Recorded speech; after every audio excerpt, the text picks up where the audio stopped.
Howrah bridge সংলগ্ন এলাকার বসবাসকারীরা আতঙ্কিত। তাদের বাড়িঘর ভাঙা হচ্ছে বাঁধের কাজের জন্য। তাই বাধ্য হয়ে 40টি পরিবারের সদস্যরা এসডিএম অফিসে এসে এসডিএম মানিকলাল দাসের সঙ্গে উত্তম সাহার নেতৃত্বে 4 জনের প্রতিনিধি দল সাক্ষাৎ করেন। তাদের বক্তব্য তুলে ধরেন। পরবর্তী সময় সুষ্ঠু বিবেচনার জন্য ডিএম অফিসে কনফারেন্স হলে ডাকানো হয়। তারা ডিএম অফিসে উপস্থিত হন। দীর্ঘ আলোচনার শেষে ডিএম অফিস থেকে বেরিয়ে যান। সংবাদ মাধ্যমের মুখোমুখি হয়ে বিস্তারিত তথ্য তুলে ধরেন। Bureau report BTV Tripura news.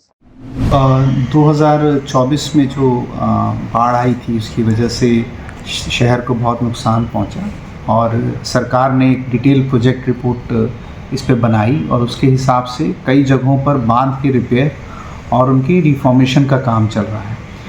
इस दौरान देखा गया कि कई सारे जो परिवार हैं जो बांध के उस साइड पे रहते हैं जहां सरकार को काम करना है, तो इसके लिए उन लोगों को वहाँ से शिफ्ट किया गया है। उनमें से कई लोग लगभग 19 फैमिली को हमने फर्स्ट फेज़ में शिफ्ट किया है। तो वो लोग हमारे पास आए थे हमारे ऑफिस में और उन्होंने अपने रिहैबिलिटेशन के लिए सरकार को दरख्वास्त की है और सरकार बहुत ही सिंपैथेटिक तरीके से उनके रिहैबिलिटेशन के बारे में काम कर रही है।